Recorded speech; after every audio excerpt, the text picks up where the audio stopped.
राष्ट्रवादी शरदचंद्र पवार पक्षाला लोकसभा विधानसभा निवडणुकीमध्ये तुतारी वाजवणारा माणूस या चिन्हाला साधर्म्य नाव असणाऱ्या पिपाणी चिन्हामुळे फटका बसला होता आणि त्यानंतर पिपाणी हे चिन्ह गोठवण्याची मागणी शरद पवार यांच्या राष्ट्रवादीकडून करण्यात आली होती।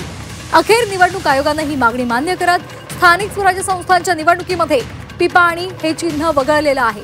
पिपाणी या चिन्हाला निवडणूक चिन्हाच्या यादीत तुतारी असं नाव होतं। या नामसाधर्म्यामुळे शरद पवार गटाला मिळणारी मतं ही अपक्ष उमेदवारांना मिळाल्याचा दावा राष्ट्रवादी शरदचंद्र पवार पक्षाने केलेला होता आणि त्यामुळे आता निवडणूक आयोगाला तशी मागणी करण्यात आली होती, मात्र आयोगाकडून कोणताही प्रतिसाद मिळालेला नव्हता। मात्र आता स्थानिक स्वराज्य संस्थांच्या निवडणुकीमध्ये ही मागणी मान्य करण्यात आली आहे अशी माहिती समोर आली आहे। आताची महत्त्वाची बातमी आपण पाहतोय, अत्यंत महत्त्वाची अशी बातमी आहे राष्ट्रवादी शरदचंद्र पवार पक्षासाठी। राष्ट्रवादी शरदचंद्र पवार पक्षाला लोकसभा आणि विधानसभा या दोन्ही निवडणुकींमध्ये तुतारी वाजवणारा माणूस या चिन्हाला साधर्म्य असलेल्या नाव आणि चिन्हामुळे फटका बसलेला होता। या संदर्भात अधिक माहितीसाठी आपण जाणार आहोत आमचे प्रतिनिधी मनोज कुलकर्णी यांच्याकडे। मनोज, आता निवडणूक आयोगाने एक मोठा निर्णय घेतलेला आहे। येत्या स्थानिक स्वराज्य संस्थांच्या निवडणुकीमध्ये साधर्म्य असलेलं पिपाणी चिन्ह आता हटवलं जाणार आहे। हॅलो, हा बोला मनोज। मनोज, माझा आवाज आपल्यापर्यंत पोहोचतोय? हा येतो, आवाज येतोय। राष्ट्रवादी शरदचंद्र पवार पक्षासंदर्भात एक महत्त्वाचा निर्णय निवडणूक आयोग आता घेणार आहे। स्थानिक स्वराज्य संस्थांच्या यादीमध्ये पिपाणी हे जे साधर्म्य असलेलं चिन्ह आहे ते आता हटवलं जाणार आहे।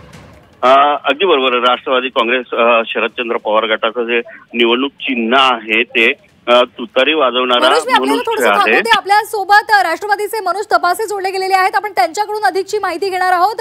महेशजी, आपण पाहतोय अतिशय महत्त्वाचा स्थानिक स्वराज्य संस्थांच्या निवडणुकीच्या तोंडावर असलेला हा निर्णय, कसं पाहता आपण याकडे?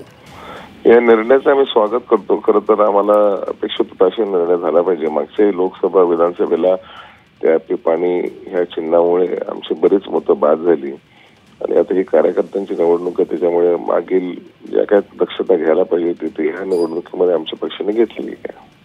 अगदी येत्या काळात कितपत फायदा तुम्हाला स्थानिक राजकारणामध्ये या संदर्भात होऊ शकतो? स्थानिक पातळीवर आमची पूर्ण आघाडी ही मोठ बांधण्याच्या दृष्टिकोनातून आमच्या हालचाली सुरू झालेल्या बैठका चालू आहेत आणि 1-2 दिवसामध्ये पूर्णपणे ते अनाउन्स होऊन निवडणुकीच्या सामोरे आमचे सगळे उमेदवार जातील। अगदी सर, लोकसभा आणि विधानसभा या दोन्ही निवडणुकीमध्ये राष्ट्रवादी शरदचंद्र पवार पक्षाला याचा फटका बसलेला होता। त्यावेळेलाच ही मागणी करण्यात आलेली होती, मात्र कुठेतरी विलंब झाला होता असं वाटत नाहीये का? विधानसभा लोकसभेला आम्ही ही मागणी केली, लोकसभेनंतर विधानसभेत मागणी केली होती, परंतु त्यावेळेला काय निवडणूक आयोगाने फार समर्थन दिलं नाही आमच्या मागणीला, पण आता दिलेलं आहे। उशिरा का असेना त्यांनी तो निर्णय घेतला, त्याचं स्वागत करतो। अगदी धन्यवाद दिलेल्या प्रतिक्रियेसाठी। तर हे होते राष्ट्रवादी शरदचंद्र पवार पक्षाचे प्रवक्ते महेश तपासे। उशिरा का होईना पण हा निर्णय घेतला आणि त्यामुळे हे आमच्यासाठी खूप दिलासादायक आहे असं त्यांनी म्हटलेलं आहे। पिपाणीमुळे लोकसभा आणि विधानसभेला राष्ट्रवादी शरदचंद्र पवार पक्षाला फटका बसलेला होता, मात्र आता शरद पवारांना आयोगानं दिलासा दिलेला आहे। पिपाणी हे तुतारीची नामसाधर्म्य आणि चिन्ह जे होतं हे आता हटवण्यात आलेलं आहे।